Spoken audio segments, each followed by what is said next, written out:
وہ اس بلڈنگ کا اوپر والا حصہ تھا، سامنے سڑک اور اس کے ساتھ آٹو مارکیٹ تھی، موٹر سائیکل وغیرہ کے اسپیئر پارٹس کی دکانوں کی وہ بڑی مارکیٹ تھی جہاں موٹر سائیکل وغیرہ ٹھیک کرنے کا کام بھی رات گئے تک ہوتا رہتا۔ اس مارکیٹ کے پیچھے مین سڑک دکھائی دے رہی تھی جہاں کاریں اور ہیوی ٹریفک کا گزر ہوتا۔ وہ ایک مصروف شاہراہ تھی۔ اویس بالکنی میں چلا گیا۔ بالکنی میں کیونکہ اندھیرا تھا اس لیے اسے کوئی بھی ایک سائے کی شکل میں ہی دور سے دیکھ سکتا تھا۔ اس بالکنی کے نیچے 12 فٹ کے فاصلے پر ایک اور ایسی بالکنی تھی، بلکہ ہر فلیٹ کا نقشہ ایک جیسا ہی تھا۔ ہر فلیٹ کے اس طرف ایسی ہی بالکنی دکھائی دے رہی تھی۔ اویس کو اس جگہ سے فرار ہونا تھا، اس جگہ رکنا اس کے لیے خطرہ تھا۔ اس نے جائزہ لیا، بالکنی کے ساتھ نیچے کی طرف باتھ روم کا پائپ جا رہا تھا۔ اویس نے سوچا کہ اس پائپ کے ذریعے سے وہ نیچے والی بالکنی میں جا سکتا ہے، اس فلیٹ سے ہی وہ باہر نکل سکتا تھا۔ بے شک یہ ایک بہت بڑا خطرہ تھا، لیکن اسے چستی کا مظاہرہ کر کے یہاں سے فرار ہونا تھا، اور کچھ بھی تھا اسے ہر قیمت پر ہمت کرنی تھی۔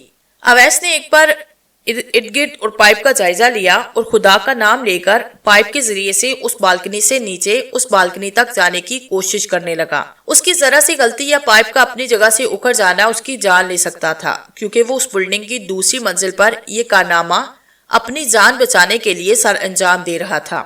اویس احتیاط سے نیچے کی طرف جاتا رہا۔ وہ بہت سنبھل کر اتر رہا تھا اور اس کے پیر نیچے والے فلیٹ کی بالکنی کی گرد کو جا لگے۔ وہ جو ہی اس بالکنی میں اترا ایک دم چونک پڑا۔ وہاں ایک 7 سال کا بچہ اسے اس بالکنی میں آتا حیرت سے منہ کھولے اس کی جانب دیکھ رہا تھا۔ اویس نے جلدی سے کمرے کی طرف کھلنے والے دروازے کو تھوڑا سا کھول کر اندر جھانکا، اسے کوئی اور دکھائی نہ دے رہا تھا۔ وہ تیزی سے اس بچے کی حیرت کو نظر انداز کر کے اندر چلا گیا۔ اس فلیٹ کا نقشہ بھی اسی فلیٹ جیسا ہی تھا، اس لیے اسے دروازے تک جانے میں کسی دشواری کا سامنا نہیں کرنا پڑا۔ کچن میں پریشر کوکر کے چلنے کی آواز آ رہی تھی۔ ٹی وی لاؤنج میں 2 چھوٹے بچے کھلونوں سے کھیل رہے تھے جنہوں نے اس کی طرف دیکھا بھی نہیں تھا۔ ٹیلی ویژن چل رہا تھا۔ وہ بھاگتا ہوا جیسے ہی دروازے تک پہنچا اس کے عقب سے بچے کی گھبرائی ہوئی آواز آئی، مما۔ اویس نے گھوم کر پیچھے کی طرف دیکھا، وہ بچہ اس کی طرف دیکھ رہا تھا۔ گھبراہٹ اور خوف اس کے چہرے سے واضح تھا۔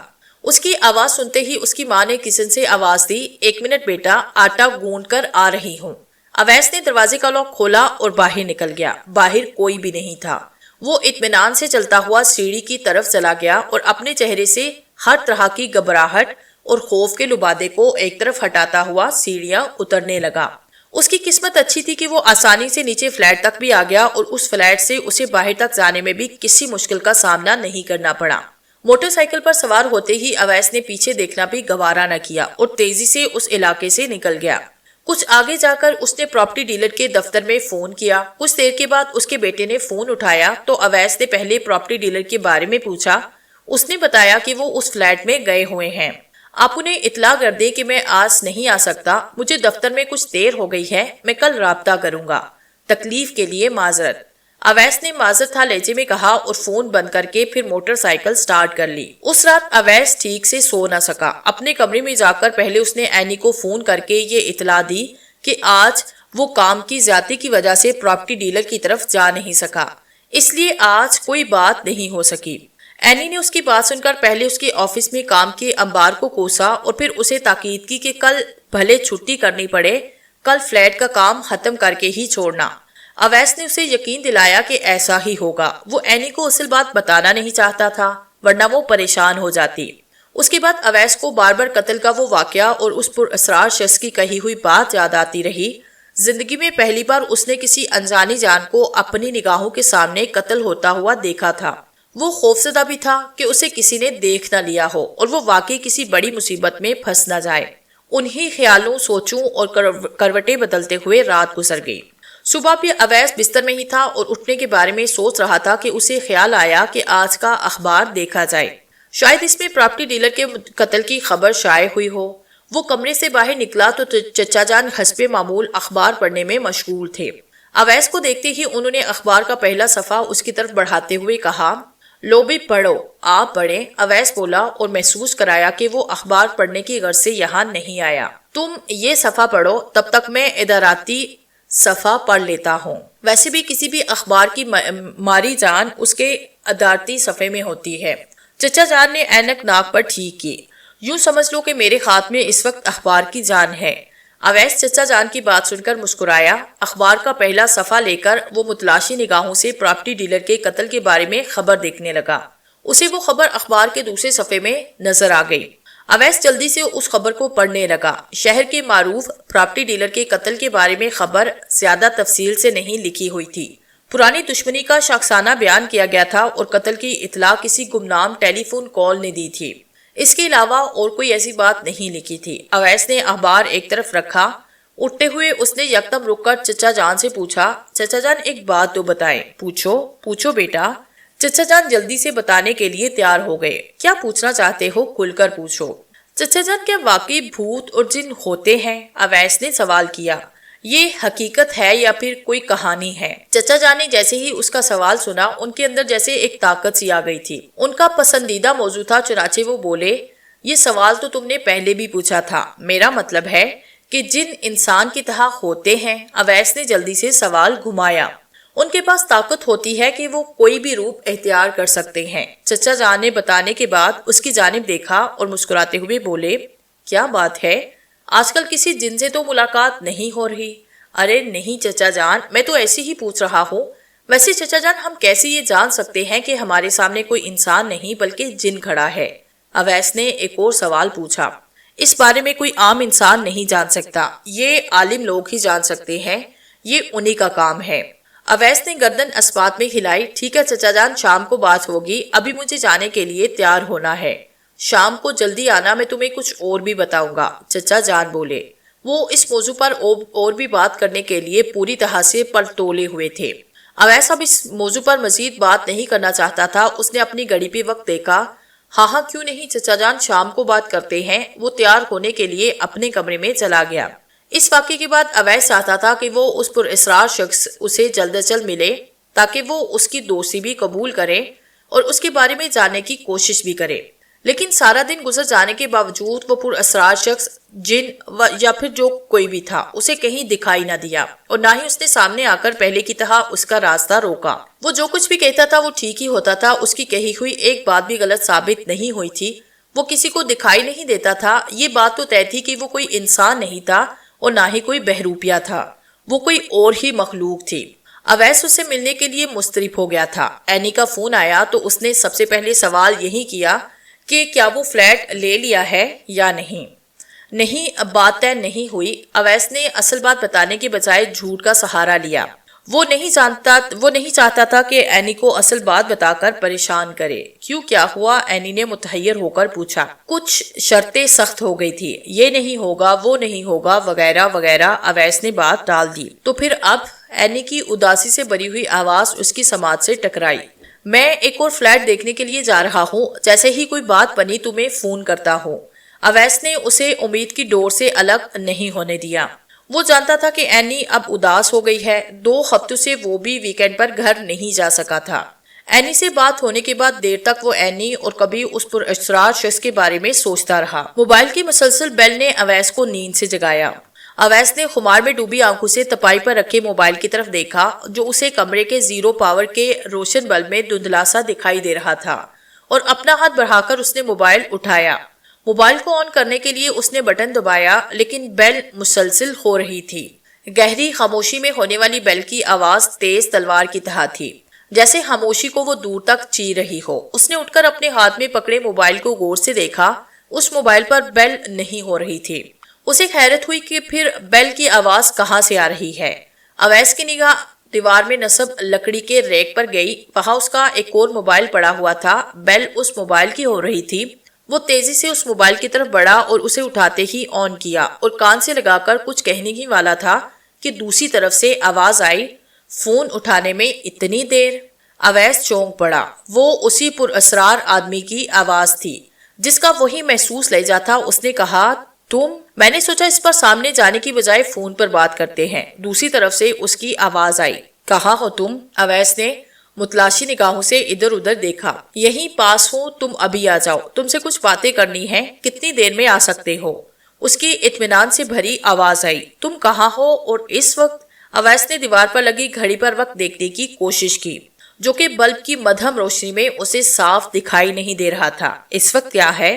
اندھیرا ضرور ہے، لیکن ایک نئے دن کا آغاز ہو چکا ہے۔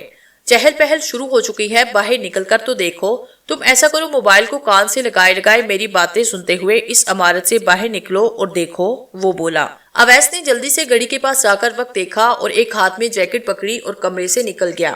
وہ بھی اس پر اسرار آدمی سے ملنا چاہتا تھا، بہت کچھ جاننا چاہتا تھا، اس لیے اس کی بات پر عمل کرنے میں اس نے کسی تغافل سے کام لینے کی کوشش نہ کی۔ لفٹ میں کھڑے کھڑے اویس نے جیکٹ پہنی، اسے موبائل فون پر صبح سویرے کی ٹھنڈی اور ہلکی ہلکی ہوا اس کے احساس کے بارے میں بتانے لگا۔ جب وہ عمارت کے گیٹ کی طرف بھاگنے کے انداز میں جا رہا تھا تو وہاں پر موجود سیکیورٹی گارڈ نے اس کی طرف حیرت سے دیکھا۔ ابھی سورج نہیں نکلا تھا اور اندھیرے کی چادر ہولے ہولے سرک رہی تھی۔ اویس جو ہی عمارت کے گیٹ سے باہر نکلا، اس پر اسرار شخص کا موضوع بدل گیا۔ مسٹر اویس، تمہارے بلاک میں ایک پارک ہے، میں وہاں ہوں، فون بند کر رہا ہوں، تم بھاگ کر میرے پاس پہنچو، تمہارے پاس 27 سیکنڈ ہے، لیٹ ہو گئے تو ملاقات نہیں ہوگی، بھاگو۔ اس کے ساتھ ہی موبائل فون میں خاموشی چھا گئی اور اویس نے سرپٹ بھاگنا شروع کر دیا۔ پارک زیادہ دور نہیں تھا۔ جب وہ پارک کے مین گیٹ پر پہنچا تو وہ سامنے سیمنٹ کے بنے بینچ پر بیٹھا تھا۔ اس کا رخ پارک کے مین گیٹ کی طرف تھا۔ اس نے وہی اپنا محسوس لباس پہنا ہوا تھا، ہونٹوں پر وہی محسوس مسکراہٹ تھی۔ وہ تیزی سے جا کر اس کے سامنے کھڑا ہو گیا۔ 25 سیکنڈ کے بعد تم آئے ہو، 2 سیکنڈ پہلے، اس نے اویس کی طرف دیکھتے ہوئے بتایا۔ یہ بتاتے ہوئے اس نے گھڑی کی طرف نہیں دیکھا تھا۔ وہ بولا، میرے برابر میں بیٹھ جاؤ۔ اویس نے اس کی اس بات پر بھی عمل کیا اور سیمنٹ کے بنے بینچ کے دوسرے کونے پر بیٹھ گیا۔ ان دونوں کے درمیان باقی بینچ کی جگہ خالی تھی۔ اویس نے پارک میں نظر دوڑائی، اکا دکا ہی کوئی نظر آ رہا تھا۔ اس جگہ سردی کا بھی کچھ زیادہ ہی احساس تھا، لیکن وہ بڑے اطمینان سے بیٹھا ہوا تھا۔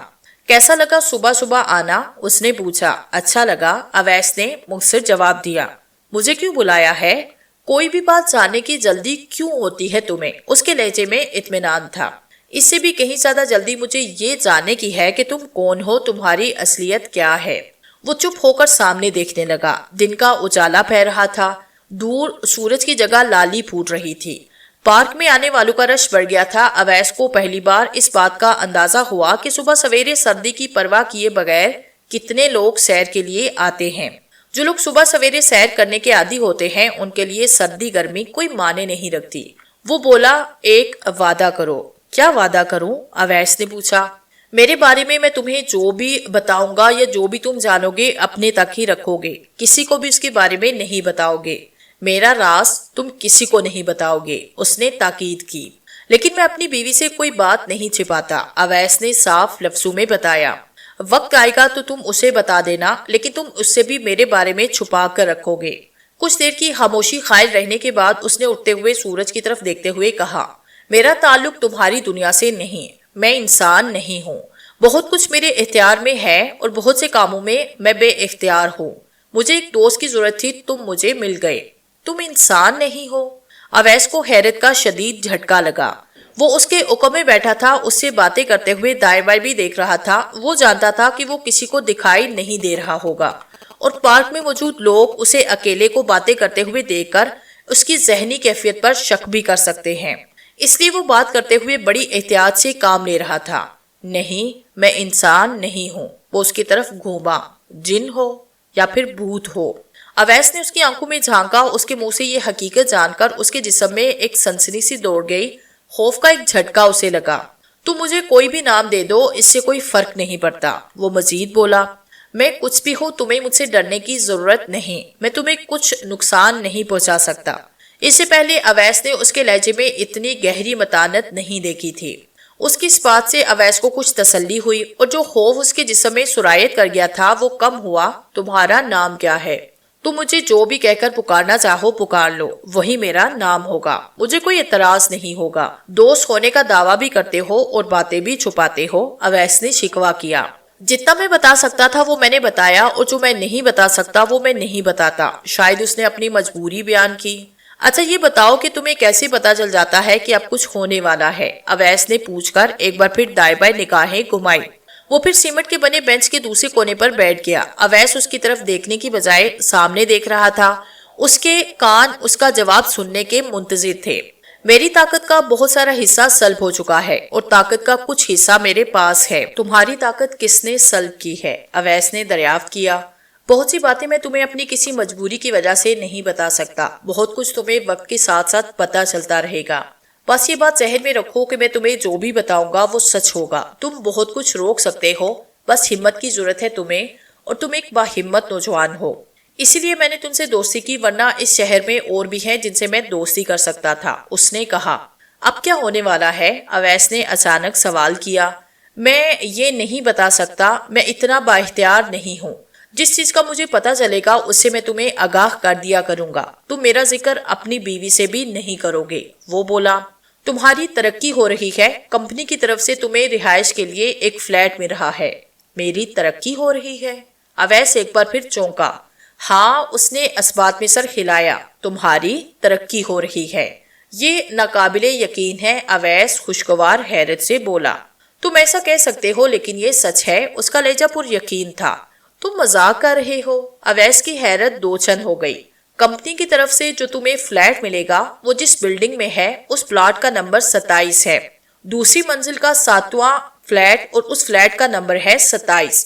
اس نے اس کی حیرت نظر انداز کرتے ہوئے بتایا۔ اس پر اویس کو حیرت دوسری بات پر ہو رہی تھی، اور حیرت کی وجہ تھی وہ 27 کا ہندسہ جو بار بار آ رہا تھا۔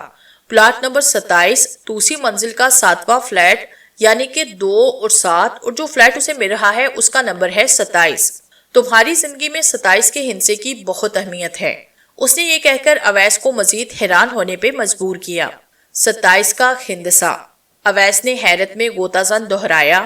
ہاں، جیسے تم نے کمپنی میں 27 تاریخ کو انٹرویو دیا تھا، 27 تاریخ کو تمہیں نوکری ملنے کا لیٹر ملا، تمہاری شادی 27 تاریخ کو ہوئی، تمہاری تاریخ پیدائش 27 ہے۔ وہ ایک کے بعد ایک بتانے لگا۔ اس کے بتانے پر اویس کو پہلی بار احساس ہوا کہ 27 تاریخ کس قدر اس کے ساتھ منسلک ہے، اور اس کی اہمیت بھی اجاگر ہو کر اس کے سامنے آئی۔ اویس نے کبھی اس طرف دھیان نہ دیا تھا، اس کا منہ حیرت سے کھل گیا تھا۔ جاؤ اور اپنی ترقی کا مزہ لو، وہ کہہ کر اٹھا اور ایک طرف چل پڑا۔ اویس تیزی سے اس کے پیچھے چل پڑا، لیکن وہ اسے کچھ کہہ نہیں سکتا تھا کیونکہ آس پاس اس کے وہاں لوگ موجود تھے، اور وہ نہیں چاہتا تھا کہ ان کے سامنے وہ اکیلا باتیں کرتا ہوا پاگل دکھائی دے۔ اویس اس کے ساتھ پارک سے باہر نکلا، وہ اس کے آگے آگے چل رہا تھا۔ باہر آتے ہی پارک کے جنگلے کے ساتھ لگ کر کھڑا ہو گیا۔ اس جگہ وہ اس سے بات کر سکتا تھا۔ ہاں، کیا بات ہے؟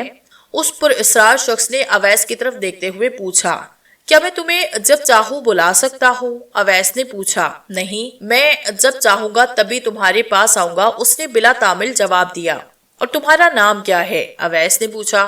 جو تم چاہو کہہ کر بلا لیا کرو، اس نے پھر وہی جواب دیا۔ مثلاً؟ اویس کی آنکھوں میں سوال تھا۔ جو بھی، اس نے خوش دلی سے کہا اور ہنسا۔ تم اپنی مرضی کے مالک ہو، اچانک آتے ہو اور اچانک چلے جاتے ہو، اچانک کچھ بھی کہہ دیتے ہو، تم اپنی مرضی کے راجا ہو۔ میں تمہارا نام کیا تجویز کر سکتا ہوں؟ اویس نے کہا۔ وہ مسکرایا اور بولا، میرا نام شمک ہے۔ شمک؟ یہ کیا نام ہوا؟ اویس نے اس کا نام لیتے ہوئے عجیب سا منہ بنایا۔ اس لیے تو کہا تھا کہ تم مجھے جو بھی نام دینا چاہتے ہو دے دو۔ وہ بولا، تم مجھے اس نام سے پکار سکتے ہو۔ پھر ہاتھ ملاؤ، آج سے میں تمہارے ساتھ دوستی پکی کرتا ہوں۔ اویس نے اس کی طرف مسافے کے لیے ہاتھ بڑھایا۔ وہ اس سے کئی بار مل چکا تھا، آج اس نے اپنی حقیقت اس پہ عیاں کر دی تھی۔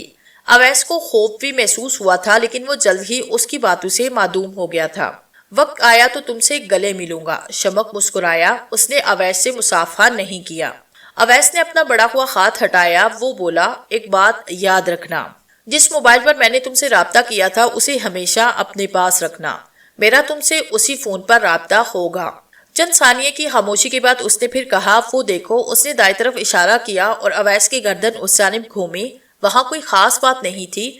جو ہی اس نے دوبارہ اس کی طرف دیکھا وہ اس جگہ موجود نہیں تھا، وہ اس کی نگاہوں سے غائب ہو چکا تھا۔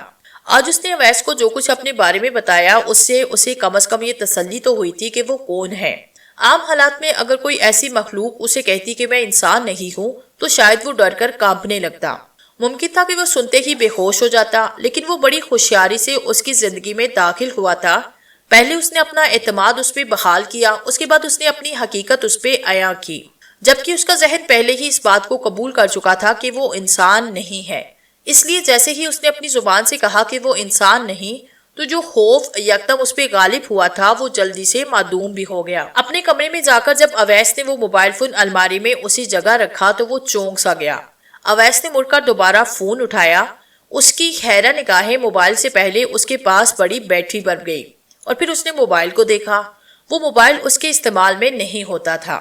اس کی بیٹری اور سم کارڈ نکال کر اس نے رکھا ہوا تھا اور موبائل کے آن ہونے کا سوال ہی پیدا نہیں ہوتا تھا، اور اسی موبائل پر اسے مسٹر شمک کی کال آئی تھی اور جاتے ہوئے یہ بھی تاکید کی تھی کہ وہ اس فون کو ہمیشہ اپنے پاس رکھے، اسی فون پر وہ اس سے رابطہ کیا کرے گا۔ بہت دیر تک وہ اس پر حیران ہوتا رہا اور اس موبائل فون کو اٹھا کر اپنے دوسرے موبائل کے پاس رکھ دیا جو اس کے استعمال میں رہتا تھا۔ اویس آفس پہنچا تو نوٹس بورڈ پر ایک نوٹس چھپا تھا جس میں لکھا ہوا تھا کہ آج دن 11 بجے ایک چھوٹی سی تقریب ہے جس میں ترقی پانے والوں کے نام اناؤنس کیے جائیں گے۔ یہ نوٹس پڑھ کر وہ بہت پرجوش ہو گیا۔ اس کے ذہن میں کوئی ابہام نہیں تھا۔ اپنی ترقی کے بارے میں وہ اب اپنے افسران کے منہ سے سننا چاہتا تھا۔ یہ تو اس کے علم میں ہی تھا کہ اس کی ترقی ہو رہی ہے اور اسے رہائش کے لیے ایک فلیٹ بھی مل جائے گا۔ 11:30 بجے کے قریب وہ سب میٹنگ ہال میں جمع ہونا شروع ہو گئے۔ پھر افسران آئے۔ رسمی باتوں اور کام کرنے والوں کی کارکردگی کو سراہتے ہوئے مختصر تقریر ہوئی۔ اس کے بعد ترقی پانے والے پہلے شخص کا نام لیا گیا، پھر دوسرے کا، اور تیسرا نام جب اویس کا پکارا گیا تو سب کے چہرے حیرت سے دنگ رہ گئے۔ شاید کسی کو یہ شک بھی نہیں تھا کہ اویس کی ترقی ہو جائے گی۔ جہاں اسے کچھ اور مراحت سے نوازا گیا وہاں اسے فلیٹ کی چابی بھی دی گئی جہاں وہ رہائش اختیار کر سکتا تھا۔ پلاٹ نمبر 27 کی دوسری منزل میں واقع وہ 7واں فلیٹ تھا جس کا نمبر 27 تھا۔ تالیوں کی گونج میں جب اویس فلیٹ کی چابی لے رہا تھا تو اس کی چور متلاشی نگاہیں مسٹر شمک کو دیکھ رہی تھی کہ شاید وہ یہاں کہیں ہو، لیکن وہ اسے کہیں بھی دکھائی نہ دیا۔ ترقی پانے پر اویس کو سب نے مبارکباد دی، کسی نے دل سے تو کسی نے محض رسمن ادا کی تھی۔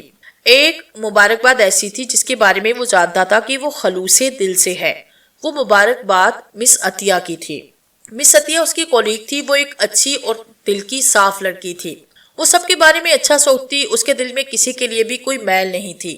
اب آپ کی طرف ایک اچھا سا ڈنر بنتا ہے، مس عطیہ نے اویس کی جانب مسکرا کر دیکھتے ہوئے کہا۔ ہاں ہاں کیوں نہیں، میری بیوی آ جائے پھر تمہیں گھر بلاؤں گا، تو میری بیوی سے بھی ملنا اور اچھا سا ڈنر بھی ہوگا، اویس خوش دلی سے بولا۔ زبردست، کب آ رہی ہے وہ؟ مس عطیہ خوش ہو گئی۔ شاید چند دنوں میں، اویس نے اپنے کندھے اچکائے۔ میں آپ کی بیوی سے ضرور ملنا چاہوں گی۔ مس عطیہ مسکرا رہی تھی۔ ضرور ملواؤں گا، اویس نے سر ہلایا۔ وش یو گڈ لک، اس نے کہا۔ تھینک یو سو مچ۔ عطیہ کی جاتے ہی اویس نے سب سے پہلے اپنے والدین کو اپنی ترقی کی خوشخبری سنائی۔ ان سے ڈھیروں دعائیں لینے کے بعد جب اس نے اینی کو بتایا کہ ترقی کے ساتھ انہیں رہائش کے لیے ایک فلیٹ بھی مل رہا ہے تو سنتے ہی وہ پھولے نہ سما رہی تھی۔ اس خوشخبری کو سن کر اسے بات ہونا مشکل ہو رہی تھی۔ اویس نے اینی کو بتایا کہ اس اتوار کو وہ گھر آ رہا ہے اور پھر وہ بھی اس کے ساتھ ہی آ جائے گی۔ ان دونوں کے لیے یہ تصور ہی بہت پرمسرت تھا کہ اب وہ ایک ساتھ ایک شہر میں رہیں گے۔ پلاٹ نمبر 27 کی دوسری منزل کا 7واں فلیٹ جس کا نمبر 27 تھا، اس کے دروازے کے سامنے اویس کھڑا تھا۔ دروازے کے لاک میں چابی لگانے سے پہلے اویس نے خدا کا شکر ادا کیا، دل ہی دل میں خدا سے خیر و عافیت کی دعا مانگی۔ اس سے فارغ ہوا تو اس نے چابی گھمائی اور دروازے کو کھول کر پہلے اندر نگاہ ڈالی اور دائیں قدم اندر رکھتے ہوئے اس نے پھر سے خدا کا نام لیا اور اسی کے نام سے ابتدا کی۔ وہ فلیٹ بہت ہی خوبصورت تھا۔ بیڈ روم میں ایک ڈبل بیڈ تھا۔ ڈرائنگ روم میں فرنیچر کرینے سے رکھا ہوا تھا۔ ایک فریج تھی۔ دراصل یہ فلیٹ کمپنی کے جی ایم نے چند ماہ کے لیے اپنے رہائش کے لیے رکھا ہوا تھا۔ یہ تمام سہولتیں انہیں کمپنی نے دی تھی اور جب وہ اپنی ذاتی رہائش میں چلے گئے تو یہ سامان جو کا تو ہی پڑا رہا جسے استعمال کرنے کی کمپنی نے اویس کو اجازت دے دی تھی۔ اویس اور اینی کے لیے اس فلیٹ میں رہائش اختیار کرنا کچھ مشکل نہیں تھا۔ 3 دن کے بعد سنڈے تھا اور اویس کو اس دن کا شدت سے انتظار تھا۔ فلیٹ کو دیکھنے کے بعد جب اویس باہر نکلا تو اس کے اسی موبائل فون کی گھنٹی بجنے لگی جس کے اندر بیٹری بنی ہی تھی۔ بیل ہوتے وقت اس کی روشنی بھی نہیں جا رہی تھی اور اسکرین بھی اندھیرے میں ڈوبی ہوئی تھی، بس بیل ہو رہی تھی۔ ہاں مسٹر شمک، اویس نے موبائل فون کان کو لگاتے ہی کہا۔ کیا حال ہے؟ وہ اپنے محسوس لہجے میں بولا۔ ہاں ٹھیک ہوں، اویس نے جواب دیا۔ کیسا لگا فلیٹ؟ اس کی محسوس آواز ابھری۔ خوبصورت ہے، مجھے تو بڑا ہی اچھا لگا، میں نے تو سوچا بھی نہیں تھا کہ مجھے ایسا فلیٹ مل جائے گا۔ اویس کی آواز خوشی میں ڈوبی ہوئی تھی۔ خوش قسمت ہو کہ ایسی اچھی کامیابی اتنی جلدی مل گئی ہے۔ اب ایک کام کرو، وہ بولا۔ وہ کیا؟ اویس نے فوراً دریافت کیا۔ جب اپنی بیوی کو اس فلیٹ میں لے آؤ تو اگلے ہفتے آفس سے ایک ماہ کے لیے چھٹیاں لے لینا، مسٹر شمک نے کہا۔ وہ کیوں؟ اویس نے حیرت سے پوچھا۔ تم نے کبھی چھٹی نہیں کی، آسانی سے چھٹیاں مل جائیں گی، بس تھوڑی سی رد و بدل کے ساتھ اس کی آواز آئی۔ رد و بدل؟ وہ کیا؟ اویس کے لہجے میں حیرت تھی۔ اگلے ہفتے تمہاری سالگرہ بھی ہے نا؟ وہ یکدم بولا۔ تمہیں میری سالگرہ کا پتہ ہے کیا؟ اویس نے اس بات میں سر ہلاتے ہوئے یوں کہا جیسے وہ اس کے سامنے کھڑا تھا۔ پتہ ہے تو کہہ رہا ہوں، مجھے تمہاری سالگرہ کی تاریخ یاد ہے۔ گڈ لک، وہ بولا۔ سنو، میں تم سے ملنا چاہتا ہوں، اویس نے کہا۔ ابھی نہیں مسٹر شمک، میں تم سے ملنا چاہتا ہوں، اویس نے زور دے دیا۔ دوسری طرف سے آواز آنا بند ہو گئی۔ اویس نے 2-3 بار ہیلو ہیلو کہہ کر موبائل اپنی جیب میں رکھ لیا۔ عجیب تھا، اس کا آنا جانا، بولنا، کچھ کہنا، چپ ہونا، سب کچھ اچانک ہی ہوتا تھا۔ فلیٹ ملنے کی خوشخبری جب اویس نے چچا جان اور سب گھر والوں کو سنائی تو وہ بھی بہت خوش ہوئے، اور جب اس نے یہ بتایا کہ اب وہ وہاں منتقل ہو جائے گا تو سب جیسے اداس ہو گئے۔ لیکن چچا جان نے یہ کہہ کر سب کی اداسی دور کی کہ اویس کون سا دور جا رہا ہے، یہاں سے 7 کلومیٹر کے فاصلے پر ہی تو اس کا فلیٹ ہے۔ اپنی گاڑی میں جاؤ تو مزے، ورنہ اس جگہ تک یہاں سے 2 نمبر بس جاتی ہے، یہ بھی آ جایا کریں گے اور ہم بھی چلے جایا کریں گے۔ بہرحال سبھی بہت خوش ہوئے۔ یہاں اویس ایک بات اور سوچ رہا تھا، اس جگہ سے اس علاقے کا فاصلہ 7 کلومیٹر تھا جہاں اسے فلیٹ ملا تھا، اور یہاں سے وہاں تک 2 نمبر بس جاتی تھی، یعنی کہ کسی نہ کسی طرح سے 2 اور 7 کا ہندسہ یہاں بھی منسلک تھا۔ اویس آفس میں کام کر رہا تھا جب اسے چچا جان کا فون موصول ہوا کہ انہیں حافظ عبدالقدوس صاحب کا فون آیا تھا کہ وہ اس سے آج ہی ملنا چاہتے ہیں۔ اویس کچھ دیر کے بعد آفس سے ان سے ملنے کے لیے نکل گیا۔ اویس کی آمد کے بارے میں جانتے ہی انہوں نے اسے اپنے محسوس کمرے میں بلا لیا۔ کمرہ مسحور کن خوشبو کی مہک سے نہایا ہوا تھا۔ اس کمرے میں جاتے ہی ایک عجیب ہلکے پھلکے سکون کا احساس آدمی کو اپنے حصار میں لے لیتا تھا۔ کچھ خیر خیریت کی باتوں کے بعد وہ اپنے شیریں لہجے میں بولے، آپ سے ایک بات پوچھنا تھی۔ جی حکم کیجئے، اویس سعادت مندی سے گویا ہوا۔ اس دن ہم فجر کی نماز کے بعد ٹہلنے کے لیے باہر نکلے تو آپ صبح پارک میں موجود تھے، انہوں نے کہہ کر اویس کی جانب دیکھا۔ ہاں، میں اس دن وہاں موجود تھا۔ صبح سویرے پارک میں ہونے والی مسٹر شمک سے ملاقات اس کے ذہن میں گھوم گئی۔ آپ کے ساتھ ایک صاحب بھی تھے، ان کی نگاہیں بدسور اویس کے چہرے پر جمی تھی۔ اویس ان کی بات سن کر کچھ تذبذب کا شکار ہوا۔ ہاں، آپ نے دیکھا تھا کیا؟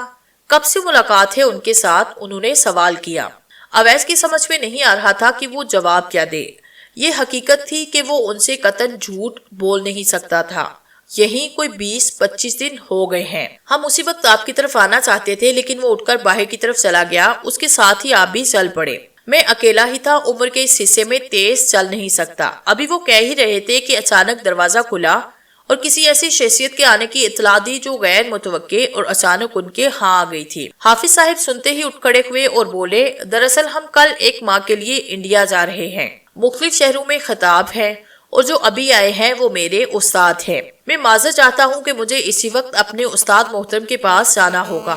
آپ ایک کاغذ پر اپنا نمبر لکھ دیں، میں آپ سے آج ہی رابطہ کروں گا، اور ہاں کبھی موقع ملے تو اس کا بازو پکڑنا، باقی باتیں پھر ہوں گی۔ اس کے ساتھ ہی وہ عزلت میں اپنی جگہ سے اٹھے۔ اپنے استاد محترم کی آمد کے سامنے وہ کسی غفلت سے کام نہیں لینا چاہتے تھے۔ انہوں نے اجازت لی اور اس کمرے سے چلے گئے۔ رات کا کھانا کھانے کے بعد اویس حسب عادت ٹہلنے کے لیے باہر نکل گیا۔ وہ آہستہ آہستہ چلتا ہوا جا رہا تھا۔ اویس اس خیال میں کھویا تھا کہ اب اینی بھی اس کے ساتھ چہل قدمی کے لیے ہوا کرے گی۔ اینی کو چہل قدمی کا اس سے زیادہ شوق تھا اور وہ اس شہر میں آ کر بہت خوش ہوگی۔ اویس اس کے خیالوں میں کھو گیا تھا اور اسے یہ بھی لگنے لگا جیسے اینی اس کے ساتھ چل رہی ہے۔ پھر اچانک اویس کو حافظ صاحب کا خیال آیا، جن کے فون کا وہ اسی وقت سے انتظار کر رہا تھا۔ وہ جانتا تھا کہ وہ ایک بہت ہی متحرک اور مصروف شخصیت ہے۔ یقیناً وہ اسی وجہ سے ابھی تک اس سے رابطہ نہیں کر سکے ہوں گے۔ ہیلو، اویس اپنے ہی خیالوں میں غرق چلا جا رہا تھا کہ اسے یہ آواز سنائی دی۔ اس نے چونک کر اس جانب دیکھا، مسٹر شمک کھڑا تھا۔ اس کے چہرے پر وہی محسوس مسکراہٹ تھی۔ تم یہاں؟ اویس نے رک کر پوچھا۔ چلتے رہو۔ وہ بھی اس کے ساتھ چلنے لگا۔ وہ دونوں ایک دوسرے کے برابر چل رہے تھے۔ ان دونوں میں کم از کم 1 فٹ کا فاصلہ تھا۔ جب میں کہتا ہوں ملو تب تم ملتے نہیں، اور جب تمہاری مرضی ہوتی ہے تو تم اچانک آ جاتے ہو۔ یہ کہتے ہوئے اویس کو اندیشہ تھا کہ وہ آج حافظ صاحب سے ہونے والی ملاقات کا تذکرہ کرے گا۔ اچانک اور میں لازم و ملزوم ہے۔ وہ مسکرایا اور پھر تمہیں نے تو کہا تھا کہ میں اپنی مرضی کا راجا ہوں، میں تم سے ہاتھ ملانا چاہتا ہوں۔ اویس نے اچانک کہا، لیکن کیوں؟ مجھے ترقی ملی ہے اور میں اپنے دوست سے اس خوشی میں ہاتھ ملانا چاہتا ہوں۔ اویس نے جواب دیا، اس سے کیا ہوگا؟ وہ مسکرایا، مجھے خوشی ہوگی۔ خوشی تو میں تمہارے چہرے پر دیکھ رہا ہوں۔ اس نے ایک نظر اس کے چہرے کی طرف دیکھ کر کہا، یہ قسمت اور نصیب کی بات ہوتی ہے۔ کچھ لوگوں کو بہت جلد بہت کچھ مل جاتا ہے اور بہت سے اسی جگہ کھڑے رہتے ہیں جہاں سے انہوں نے چلنے کا آغاز کیا تھا۔ لیکن اویس نے کہنا چاہا، اس نے اس کی بات کاٹ دی۔ اپنی سالگرہ پر کیا تحفہ لینا چاہتے ہو؟ شاید اس نے یہ بات موضوع بدلنے کے لیے کی تھی۔ کس سے تحفہ لینے کی بات کر رہے ہو تم؟ اویس نے پوچھا۔ مجھ سے؟ میں تمہیں تمہاری سالگرہ پر ایک تحفہ دینا چاہتا ہوں جو تمہیں پسند ہو، جو تمہیں اچھا لگے۔ تحفے میں دیا ہوا تو ایک پھول، ایک دعا ہی ہوتی ہے، تم جو چاہو مجھے دینا، اویس برملا بولا۔ اس نے اویس کی طرف دیکھا، مسکرایا، یہاں رک جاؤ، یہ جگہ رکنے کے لیے مناسب ہے، اور پھر یہاں میں نے تم سے ضروری بات بھی کرنی ہے، میری بات ذرا غور سے سننا۔ اویس رک گیا۔ وہ اس علاقے کا بڑا چوراہا تھا اور وہ دونوں ایک طرف چوراہے کی ایک نکڑ میں کھڑے تھے۔ اس جگہ ٹریفک کا رش رہتا تھا اور رات 9 بجے کے بعد اس رش میں کمی آ جاتی تھی۔ اس چوراہے میں مختلف دکانیں تھی۔ رات 9 بجے کے بعد دکانیں بند ہونا شروع ہو جاتی تھی اور جیسے ہی تقریباً 10 بجے تک تمام دکانیں بند ہو جاتی تو یہاں کسی آتی جاتی کار کا گزر رہ جاتا۔ وہ بولا، جہاں تم کھڑے ہو اس جگہ تمہاری کولیگ مس عطیہ کھڑی ہوگی، بالکل اسی جگہ۔ اس کے اچانک کہنے پر اویس نے چونک کر پہلے اس جگہ کو دیکھا جہاں وہ کھڑا تھا اور پھر متحیر نگاہوں سے اس کی طرف دیکھا۔ اسے حیرت تھی کہ یہ مس عطیہ کا ذکر کیوں کر رہا ہے، کیا یہ اسے جانتا ہے؟ جیسے ہی وہ سڑک عبور کرنے کے لیے اس فٹ پاتھ سے ایک قدم نیچے رکھے گی، اس کی طرف سے ایک کار آئے گی۔ مسٹر چمک ہاتھ کے اشارے سے اویس کو بتا رہا تھا اور وہ ششتر اس کی طرف دیکھ رہا تھا۔ کچھ دیر وہ چپ رہ کر دائیں بائیں دیکھنے لگا۔ اویس اس کا منہ تک رہا تھا۔ وہ پھر بولا، کار بے قابو ہوگی اور رفتار میں ہوگی۔ اس کا لہجہ پر اسرار ہو گیا، جیسے سنسان علاقے میں سانپ کی پھنکار ہو۔ یہ کہہ کر وہ چپ ہو گیا۔ اویس کے دل کی دھڑکن تیز ہو گئی۔ وہ کوشش کر رہا تھا کہ وہ کم سے کم بات کرے کیونکہ لوگ آ جا رہے تھے اور وہ نہیں چاہتا تھا کہ کوئی اسے مشکوک نگاہوں سے دیکھے۔ وہ پھر بولا، وہ کار مس عطیہ کو ٹکر مار دے گی۔ نہیں، اویس کے منہ سے یکدم نکلا۔ اس کے پاس سے گزرتی ہوئی ایک خاتون رک کر اس کی طرف دیکھنے لگی۔ اویس نے یکدم اپنی جیب سے فون نکالا اور کان سے لگایا۔ وہ خاتون سر مار کر آگے چلی گئی۔ دراصل اس کے منہ سے نہیں، یکدم اور خوفزدہ سی آواز میں نکلا تھا کہ اس خاتون کا سر کر رکنا حیرت کی بات نہیں تھی۔ وہ بے قابو کار مس عطیہ کو ٹکر مار دے گی۔ اس نے پھر دہرایا، اور مس عطیہ اس جگہ پر جا گرے گی۔ ایسا نہیں ہوگا، اویس نے تڑپ کر کہا۔ موبائل فون اس کے کان کو لگا ہوا تھا اور وہ ظاہر کر رہا تھا کہ وہ کسی سے فون پر بات کر رہا ہے۔ اس کا لہجہ ان حیرت انگیز لمحات میں بھی آہستہ ہی تھا۔ اس کی نگاہیں مسٹر شمک پر مرکوز تھی۔ ایسا ہوگا، مسٹر شمک نے اویس کی طرف دیکھتے ہوئے بڑے اطمینان سے کہا۔ یہ کب ہوگا؟ اویس نے بےتابی سے پوچھا۔ وہ چپ ہو گیا اور دائیں بائیں دیکھنے لگا۔ اس کی خاموشی اویس کو زہر لگ رہی تھی۔ اویس نے پھر پوچھا، یہ کب ہوگا؟ اویس نے موبائل فون اپنے کان سے لگایا ہوا تھا۔ اسے لگتا تھا کہ وہ کسی سے فون پر بات کر رہا ہے۔ اویس کا لہجہ مضطرب تھا۔ یہ کب ہوگا؟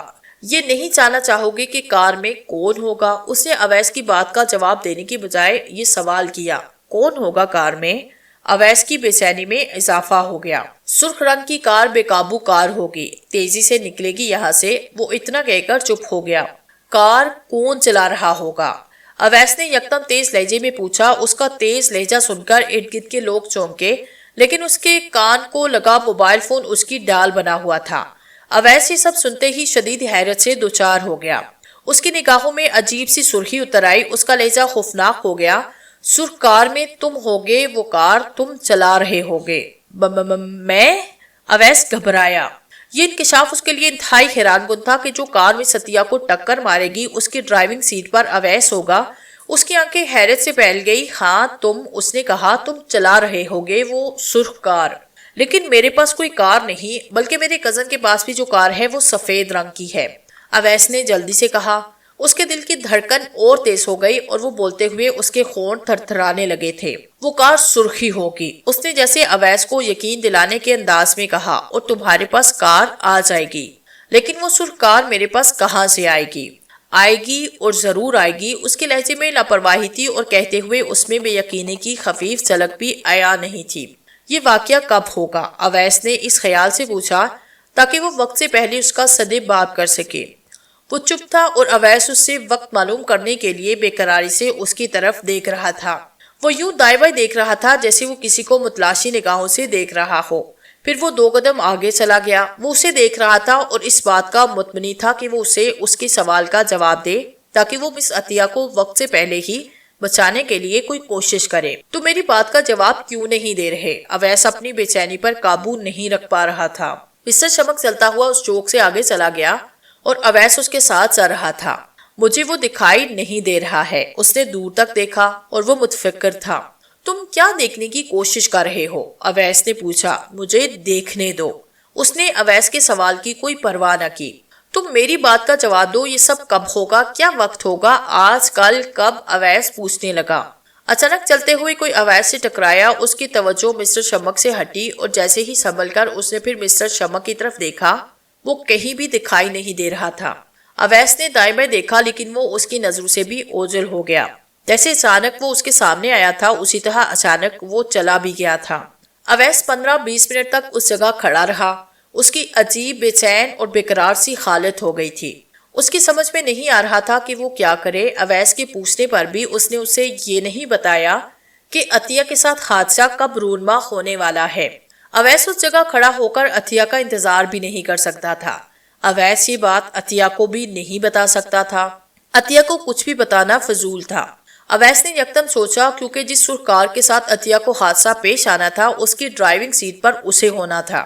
اس کے پاس سرخ کار نہیں تھی اور عطیہ کو اس حادثے سے بچانے کا دوسرا طریقہ یہ تھا کہ وہ واپس فلیٹ میں جا کر اپنے کمرے میں بند ہو جائے۔ اسے کچھ بتانے کی ضرورت ہی نہیں ہے۔ اویس انہی سوچوں میں دیر تک غوطے لگاتا رہا۔ سچ بات یہ تھی کہ اسے بھی مسٹر شمک کی یہ بات مذاق ہی لگی۔ وہ خامخواہ سوچوں میں سرگردہ اپنا دماغ خود ہی چاٹ رہا تھا۔ اس نے اسے محض الجھایا تھا۔ یہ بھی ہو سکتا ہے کہ اس کی ترقی کی خوشی میں اس نے اس کے ساتھ مذاق کیا ہو۔ اویس سوچتے ہوئے واپس اپنے فلیٹ کی طرف چل پڑا۔ اویس ابھی بلڈنگ کے مین گیٹ سے داخل ہی ہوا تھا کہ چوکیدار نے اسے آواز دی، سر۔ اویس فوراً اس کی طرف متوجہ ہوا۔ جس کرسی پر وہ بیٹھتا تھا اس پر اس عمارت کے ایک رہائشی اپنے سینے پر ہاتھ رکھ کے بیٹھے تھے۔ ان کی عمر 60 سال کے لگ بھگ تھی۔ اویس اکثر انہیں آتا جاتا دیکھتا تھا۔ وہ پیشے کے لحاظ سے وکیل تھے۔ کیا بات ہے؟ اویس نے پاس جا کر پوچھا۔ یہ ابھی آئے ہیں، ان کی طبیعت خراب ہو گئی ہے، یہ دل کے مریض ہیں، سینے میں شدید درد ہے، ان کی فیملی بھی کہیں گئی ہوئی ہے، چوکیدار نے بتایا۔ اویس نے ان کی نبض دیکھی اور پوچھا، انکل اس موقع پر آپ کوئی دوائی کھاتے ہیں تو مجھے بتائیں، کیا وہ آپ کی جیب میں ہے، آپ کے فلیٹ میں ہے؟ سر پلیز مجھے اس بارے میں بتائیں۔ مجھے ڈاکٹر سبحانی کے پاس لے چلو، ساحل ہاسپٹل میں۔ وہ بمشکل بولے۔ تکلیف کی شدت سے انہوں نے اپنا ہاتھ سینے پہ رکھا ہوا تھا۔ ان کی طبیعت کافی خراب تھی۔ ان کی کار وہ کھڑی ہے، پارک بھی نہیں کر سکے۔ چوکیدار نے فوراً ایک طرف اشارہ کیا۔ اویس نے جلدی سے اس جانب دیکھا اور جو ہی اس کی نگاہ کار پر پڑی اس کا دل کام کیا کیونکہ اس کار کا رنگ سرخ تھا۔ او میرے خدایا، اویس کے منہ سے نکلا۔ جلدی پلیز، ان کی درد سے بڑی آواز نکلی۔ میری مدد کرو، مجھے ہاسپٹل لے جاؤ، میں مر رہا ہوں۔ اویس نے دائیں بائیں دیکھا کہ شاید اسے کوئی اور نظر آ جائے تاکہ اس گاڑی میں وہ انہیں لے جائے۔ وہ ڈر گیا تھا لیکن کوئی پاس بھی نہیں تھا۔ جلدی کیجیے سر، انہیں شدید تکلیف ہے، چوکیدار نے کہا۔ آپ کیا سوچ رہے ہیں؟ وہ درد و تکلیف سے نڈال ہوتے جا رہے تھے۔ ان کی زندگی بچانے کا سوال تھا اور مسٹر شمک کی وہ بات بھی اویس کو گھیرے ہوئے تھی کہ سرخ کار کی ڈرائیونگ کرتے ہوئے وہ مس عطیہ کو کچل دے گا اور ساحل ہاسپٹل جانے کے لیے راستہ بھی وہی تھا۔ اس چوراہے سے آگے جا کر دائیں طرف وہ ہاسپٹل تھا۔ اویس عجیب ششو پنج میں پڑ گیا۔ اس صورتحال میں نہ تو وہ راہ فرار حاصل کر سکتا تھا اور نہ ہی لے جانے سے انکار کے الفاظ اپنے منہ سے نکال سکتا تھا۔ وکیل صاحب کی طبیعت مزید خراب ہو رہی تھی۔ وقت ضائع کرنا اس کی زندگی کے لیے خطرناک ثابت ہو سکتا تھا۔ لاچار اویس نے اس کار کی ڈرائیونگ سیٹ ڈرتے اور گھبراتے ہوئے سنبھال لی۔ وہ کار موڑ کر ان کے پاس لایا. اس کی نگاہیں یہ بھی دیکھ رہی تھی کہ کوئی اور مل جائے تو وہ انہیں سرخ کار میں لے جانے کی ڈیوٹی اس کے سپرد کر کے وہ اپنے فلیٹ میں چلا جائے. وکیل صاحب کو اویس اور چوکیدار نے سہارا دے کر کار میں آگے بٹھایا. ایک بار پھر اس نے دائیں بائیں دیکھا کہ شاید کوئی آ جائے، لیکن جانے سب لوگ کہاں چلے گئے تھے کہ کوئی دکھائی نہیں دیتا تھا. اویس کی آنکھوں کے سامنے مس عطیہ کا چہرہ بار بار آ رہا تھا. مجبوراً اویس کا کار ڈرائیو کرتا ہوا اسے بلڈنگ سے باہر لے گیا. اس ہاسپٹل تک جانے کے لیے ایک دوسرا راستہ بھی تھا، لیکن وہ گھوم کر اس طرف جاتا تھا، جبکہ وکیل صاحب کی حالت ایسی ہوئی جا رہی تھی کہ انہیں جلد از جلد ہاسپٹل پہنچانا بہت ضروری تھا.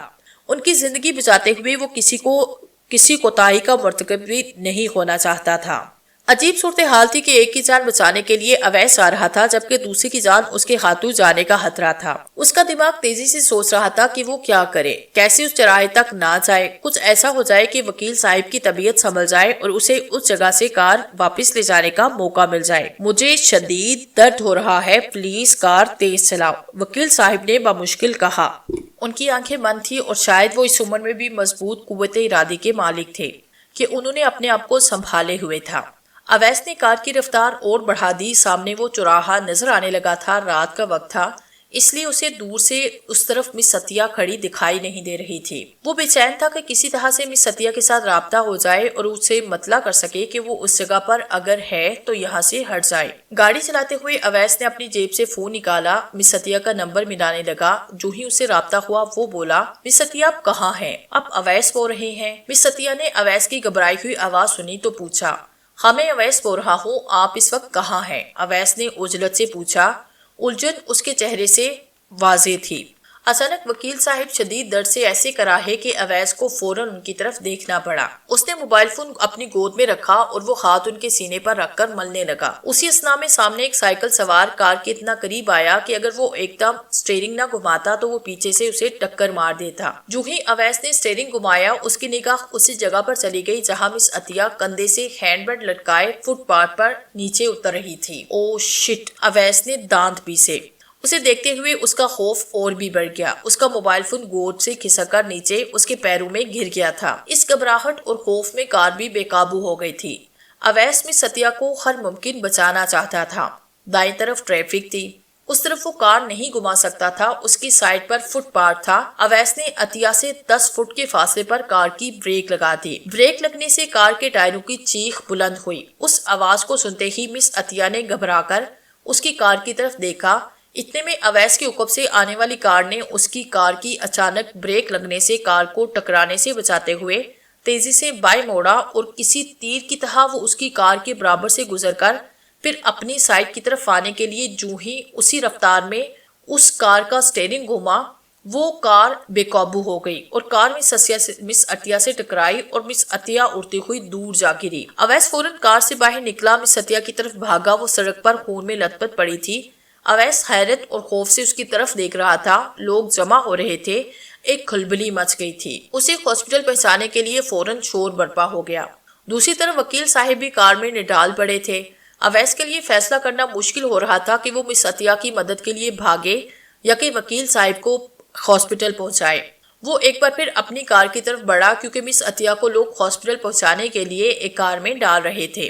جو ہی اویس مس عطیہ کو ٹکر مارنے والی کار کے پاس سے گزرا، وہ ٹھٹک کر رک گیا کیونکہ جس کار نے مس عطیہ کو ٹکر ماری تھی وہ بھی سرخ رنگ کی تھی. اویس اس کار کو حیرت سے دیکھے جا رہا تھا. سول ہاسپٹل کے شعبہ حادثات وارڈ میں مس عطیہ کے ہاسپٹل کے کمرے میں بیڈ پر چت لیٹی ہوئی تھی. اس کے سر پر پٹی بندھی تھی. ایک ٹانگ فریکچر ہو گئی تھی. وہاں پلسٹر چڑھا ہوا تھا. کمر کی ہڈی کو بھی نقصان پہنچا تھا. اس کے علاوہ اور بھی جسم پر چوٹیں آئی تھی. ڈاکٹر کا کہنا تھا کہ مس عطیہ کی حالت خطرے سے باہر ہے، لیکن علاج معالجے کے لیے اسے ہاسپٹل میں ڈاکٹر کے زیر علاج رہنا پڑے گا. اویس نے وکیل صاحب کو ہاسپٹل پہنچا دیا. ان کا علاج شروع ہو چکا تھا. ڈاکٹر صاحب کیونکہ ان کے فیملی ڈاکٹر تھے، ان سے وکیل صاحب کے بیٹے کا فون نمبر لے کر اویس نے اسے فون کر کے اطلاع کر دی تھی. وکیل صاحب کے بیٹے نے ہاسپٹل پہنچنے میں دیر نہ لگائی. جو ہی وکیل صاحب کی فیملی آئی، اویس کو اس جگہ سے جانے کا موقع مل گیا۔ وہ سیدھا اس ہاسپٹل میں پہنچا جہاں مس عطیہ زیر علاج تھی۔ اویس بہت دیر تک اس کمرے کے باہر کھڑا رہا جہاں مس عطیہ زخمی حالت میں لیٹی ہوئی تھی۔ اس نے کئی بار اٹھ کر دروازے میں لگے شیشے سے مس عطیہ کو دیکھا، لیکن اس کی اندر جانے کی ہمت نہ ہو رہی تھی۔ حالانکہ وہ اس وقت ہوش میں تھی، اس کی فیملی کے افراد وہاں موجود تھے۔ مس عطیہ کے والد صاحب سے جب اویس نے مصافحہ کیا تھا تو اس نے اپنا تعارف کرواتے ہوئے بتایا کہ جس وقت یہ حادثہ پیش آیا تھا وہ اس وقت وہاں ہی موجود تھا، لیکن وہ خود دل کی تکلیف میں مبتلا ایک مریض کو ڈاکٹر کے پاس لے جا رہا تھا، جس کی وجہ سے وہ پر وقت مس عطیہ کی مدد نہیں کر سکا۔ وہ اور مس عطیہ ایک ہی کمپنی میں کام کرتے ہیں۔ آپ مل لیں، عطیہ ہوش میں ہے۔ اچانک مس عطیہ کے والد صاحب اویس کے پاس جا کر بولے۔ اس وقت کمرے میں صرف مس عطیہ کی والدہ ہی تھی۔ اویس نے چونک کر ان کی طرف دیکھا اور کمرے میں چلا گیا۔ مس عطیہ کو اس حالت میں دیکھ کر اویس کو شدید دکھ ہو رہا تھا۔ اس کے ساتھ اسے مسٹر شمک پر بھی غصہ آ رہا تھا کہ جس نے وقت نہ بتا کر ایک معصوم اور اچھی لڑکی کو اس حال میں پہنچا دیا تھا۔ اگر وہ مزید بتا دیتا تو وہ اس حادثے کے ہونے سے پہلے ہی مس عطیہ کی مدد کر سکتا تھا۔ کیسی ہیں آپ؟ اویس نے پاس جا کر مس عطیہ سے پوچھا۔ مس عطیہ نے اویس کی طرف متحیر نگاہوں سے دیکھا۔ اس کے سوال کا جواب دینے کے بجائے خود سوال کر دیا، آپ کو کیسے پتا چلا؟ اس کی آواز نحیف تھی۔ یہ حادثہ میری نگاہوں کے سامنے پیش آیا تھا، میں بھی اس وقت وہاں موجود تھا، اویس نے جواب دیا۔ ہاں، آپ نے مجھے اس وقت فون بھی کیا تھا، لیکن بات پوری نہیں ہوئی تھی۔ ہاسپٹل میں مجھے آپ لے کر آئے تھے؟ مس عطیہ نے یاد کرتے ہوئے پوچھا۔ نہیں، میں چونکہ خود ایک مریض لے کر جا رہا تھا، اس لیے میں تمہاری عین وقت پر کوئی مدد نہیں کر سکا۔ مجھے اس کا افسوس ہے۔ وہ صاحب دل کی تکلیف میں مبتلا تھے اور میں انہیں ہاسپٹل لے کر جا رہا تھا، اویس نے بتایا۔ اس میں افسوس کی کیا بات ہے؟ آپ اس وقت خود مشکل میں تھے۔ وہ کون تھے؟ مس عطیہ کی آواز میں غنود کی تھی۔ خیر، یہ باتیں تو بعد میں ہوتی رہیں گی، تم بتاؤ تمہاری طبیعت کیسی ہے؟ اویس کی نگاہیں اس کے چہرے پر تھی۔ میں ٹھیک ہوں، ایسا لگتا تھا جیسے مس عطیہ پھر نیند کی وادی میں جا رہی تھی۔ آپ بہت جلد ٹھیک ہو جائیں گی، میری ڈاکٹر صاحب سے بات ہوئی ہے، فکر اور گھبرانے کی کوئی بات نہیں، اویس نے مس عطیہ کو حوصلہ دیا۔ ڈاکٹر صاحب نے اور کیا میرے بارے میں بتایا آپ کو؟ مس عطیہ کی آنکھیں بند ہو گئی تھی اور ایسے لگتا تھا جیسے وہ نیند میں سوال کر رہی ہے۔ غنود بھی اس پر غالب آ رہی تھی۔ اور یہ کہ آپ جلدی گھر چلی جائیں گی، آپ آرام کریں، میں پھر آؤں گا، اویس نے ہولے سے کہا اور اس جگہ سے اٹھ کر کمرے سے باہر نکل گیا۔ جو ہی وہ کمرے سے نکلا وہ چونک پڑا۔ راہداری میں دیوار کے ساتھ جہاں بیٹھنے کے لیے لکڑی کے بینچ رکھے ہوئے تھے، وہاں ایک بینچ پر لوگوں کے ساتھ مسٹر شمک بھی بیٹھا ہوا تھا۔ پہلے دن سے لے کر اب تک اس کا وہی حلیہ تھا۔ وہ اپنی جگہ یوں بیٹھا تھا جیسے وہ اپنے خیالوں میں غرق اس بات سے بے نیاز ہے کہ اس سے کچھ فاصلے پر اویس کھڑا اسے دیکھ رہا ہے۔ اویس چلتا ہوا اس کے پاس چلا گیا۔ وہ مسٹر شمک کے سامنے کھڑا ہو گیا۔ بینچ پر بیٹھے ہوئے ایک آدمی نے پہلے اویس کی طرف دیکھا اور پھر اس جگہ کی طرف نظر ڈالی جو اس کی دانش میں خالی تھی۔ اویس اس کی طرف دیکھتا رہا۔ اس کے برعکس مسٹر شمک نے ایک بار بھی اس کی طرف نہیں دیکھا۔ وہ اپنی ہی سوچوں میں غرق تھا۔ اس بینچ پر بیٹھا ہوا وہ آدمی حیرت سے کبھی اویس کی طرف دیکھ رہا تھا اور کبھی اس کی نگاہ بینچ کی اس خالی جگہ پر چلی جاتی۔ وہ اس مہمسے میں تھا کہ یہ شخص اس جگہ کھڑا کیا دیکھ رہا ہے۔ کچھ مت کہنا، کچھ کہو گے تو یہ سب لوگ سمجھیں گے کہ تم پاگل ہو گئے ہو، جو دیوار کے ساتھ باتیں کر رہے ہو، مسٹر چمک اپنے محسوس لہجے میں بولا۔ اویس کو غصہ آ رہا تھا۔ میں تم سے کوئی بات کرنے کے لیے نہیں آیا۔ کچھ توقف کے بعد وہ پھر بولا، میں نے کہا تھا کہ مس عطیہ کو حادثہ پیش آنے والا ہے، سرخ کار تمہارے پاس آ گئی تھی، اسے تم چلا بھی رہے تھے، میری بات میں کوئی مغالطہ تو نہیں تھا مسٹر اویس؟ وہ کہہ کر اپنی جگہ سے اٹھ کھڑا ہوا۔ اویس کا دل چاہا کہ وہ ابھی چیخ کر اپنے دل و دماغ میں سوالوں کے انبار کی بارش اس پہ کر دے، لیکن اس جگہ بولنا اس کے لیے مناسب نہیں تھا۔ وہ برداشت کر کے چپ رہا، اس کی طرف دیکھتا رہا۔ تم مجھ سے کچھ کہنا چاہتے ہو؟ مسٹر شمک نے اس کی طرف دیکھ کر جیسے اس کے جواب کا انتظار کیا۔ پھر وہ بولا، یقیناً تم مجھ سے کہنا چاہتے ہوگے، آؤ میرے ساتھ باہر چل کر بات کرتے ہیں۔ شمک باہر جانے کی طرف چل پڑا۔ اویس نے بھی اس کے پیچھے قدم اٹھائے۔ ایک دم وہ رک گیا اور اویس کو بھی رکنا پڑا۔ شمک نے اویس کی طرف دیکھا، ایک نظر دوسری طرف دیکھ کر شمک بولا، میں باہر لان میں تمہارا انتظار کر رہا ہوں، تم اس کمرے کے دروازے کے سامنے جا کر رک جاؤ جہاں مس عطیہ زخمی حالت میں پڑی ہوئی ہے، کیونکہ ایک شخص ہاتھ میں اسلحہ لیے بھاگتا ہوا آئے گا اور وہ اس کمرے میں جا کر مس عطیہ کے سر پر ریوالور رکھ سکتا ہے تاکہ وہ اس کی آڑ میں اس ہاسپٹل سے باہر جا سکے۔ یہ کیا بکواس کر رہے ہو؟ اویس نے دھیمے لہجے میں دانت پیسے۔ وہ اس کی بات سن کر چونک پڑا۔ میری باتوں کو بکواس مت کہو، جب وہ بھاگتا ہوا آئے گا تو اس کے پاس کوئی چارہ نہیں ہوگا کہ وہ مس عطیہ کے کمرے میں جا کے اسے یرمغال بنا لے۔ شمک کہہ کر اس کی کسی بات کا انتظار کیے بغیر اس جگہ سے تیز قدم اٹھاتا ہوا باہر کی طرف چل پڑا۔ اویس اس جگہ کھڑا حیرت سے کبھی شمک کو جاتا ہوا دیکھ رہا تھا اور کبھی اس کی نگاہ عطیہ کے کمرے کی طرف اٹھ جاتی تھی۔ اسے لگا کہ اس ہاسپٹل میں ایسا کیسے ہو سکتا ہے؟ شمک نے اسے جان چھڑانے کے لیے یہ بہانہ کیا ہے۔ کون ہو سکتا ہے کہ کوئی اسلحہ تان کر اس طرف بھاگتا ہوا آ جائے؟ نہ چاہتے ہوئے بھی وہ مس عطیہ کے کمرے کی طرف چل پڑا۔ وہ اس کمرے کے دروازے کے سامنے کھڑا ہو گیا۔ وہ عجیب مہمسوے میں تھا۔ عطیہ سو رہی ہے۔ عطیہ کا باپ یکدم واپس اویس کے دروازے کے پاس دیکھ کر بہن سے اٹھ کر اس کی طرف بڑھا۔ میں یوں ہی ایسے ہی ادھر آ گیا تھا، اب بیٹھے۔ اویس کی نگاہیں دائیں بائیں گھوم رہی تھی۔ آپ بھی ادھر آ جائیں، عطیہ کے باپ نے کہا۔ وہاں بیٹھنے کے لیے جگہ ہے۔ ہاں میں بھی آتا ہوں، ایک فون کر لوں، میں ہاسپٹل سے جانے ہی والا تھا۔ اویس نے اپنی جیب سے فون نکال کر ایسے ہی نمبر ملانے شروع کر دیے۔ اویس اس کمرے کے پاس ٹہلتے ہوئے دائیں بائیں نظر گھما رہا تھا۔ اسے کچھ بھی غیر معمولی دکھائی نہیں دے رہا تھا۔ اس ہاسپٹل میں کیسے کوئی ہنگامہ ہو سکتا ہے؟ یہ کوئی بینک تو نہیں کہ کوئی اسلحہ لہراتا ہوا اس طرف آئے اور ایک ہلچل برپا ہو جائے۔ اویس اپنے آپ سے سوال کرنے لگا۔ اویس نے اپنا موبائل فون جیب میں ڈالا اور اس جگہ سے جانے کے لیے جو ہی اس نے قدم اٹھایا، ٹھیک اس وقت اس کی نگاہ سامنے داخلی دروازے پر پڑی اور اس کی متحیر نگاہیں اسی جگہ جم گئی۔ 1 درجن پولیس والوں کی حفاظت میں ایک ویل چیئر اس طرف آ رہی تھی۔ اس ویل چیئر پر ایک شخص بیٹھا ہوا تھا جس نے قیدیوں والا لباس پہن رکھا تھا۔ اس کا سر جھکا ہوا تھا، ایسے لگتا تھا جیسے وہ بے ہوش ہو۔ اس کے ہاتھوں میں ہتھکڑی لگی تھی جس کی زنجیر ساتھ چلتے ہوئے ایک سپاہی کے ہاتھوں میں تھی۔ پولیس اس کے ارد گرد جا رہی تھی۔ اویس غیر ارادی طور پر کمرے کے دروازے کے سامنے رک گیا۔ اس کی نگاہیں بدسور اس قیدی کی طرف تھی جو شاید میڈیکل چیک اپ یا ڈاکٹری سہولت کے لیے یہاں لایا گیا تھا۔ اویس نے دیکھا کہ ساتھ چلتے ہوئے ایک سپاہی نے اپنی کمر کے ساتھ لٹکے ہوئے ریوالور کے کور کا بٹن کھول دیا۔ اویس یہ دیکھ کر چونکا۔ اسے لگا جیسے اس قیدی کو سوچی سمجھی اسکیم کے تحت یہاں سے فرار کرانے کی ایک کوشش ہو۔ یہ بھی ممکن تھا کہ اس قیدی کو بھگانے کے لیے یہاں کسی بیماری کا بہانہ بنا کر لایا گیا ہو۔ اچانک وہ قیدی جو سر جھٹکائے بے ہوشی کے عالم میں ویل چیئر پر بیٹھا ہوا تھا اپنی جگہ سے اٹھا، اس سپاہی کے ریوالور پر ہاتھ رکھا اور آنن فانن اسے نکال کر اپنے ہاتھوں میں لے کر اسی سپاہی کی کنپٹی پر رکھتے ہوئے دھارا، پیچھے ہٹ جاؤ ورنہ گولی مار دوں گا، ہٹ جاؤ پیچھے، کوئی بھی نہیں بچے گا۔ اس کی آواز میں ایسی دہشت تھی کہ اس جگہ خوف سرایت کر گیا۔ یکدم ایک ہلچل برپا ہو گئی۔ پولیس کے چلتے قدم رک گئے۔ وہ الرٹ ہو کر اسی جگہ کھڑے ہو گئے۔ اس ہاسپٹل میں موجود لوگ بھی یہ سب دیکھ کر جو جہاں تھے وہ اسی جگہ پر رک گئے۔ ہٹ جاؤ، ایک طرف ہٹ جاؤ، وہ قیدی چیخا۔ وہ اس سپاہی کو دبوچے پیچھے بھی ہٹ رہا تھا۔ اویس سے وہ کچھ ہی فاصلے پر تھا۔ تم یہ بے وقوفی مت کرو، جس سپاہی کو اس قیدی نے دبوچا ہوا تھا وہ بولا۔ اویس نے اس کی مدد کرتے ہوئے اسے خود دیکھا تھا، اس لیے اس کی یہ بات اسے محض ایک ڈرامہ لگی۔ بکواس نہیں کرو ورنہ گولی مار دوں گا، قیدی نے درست لہجے میں اسے کہا۔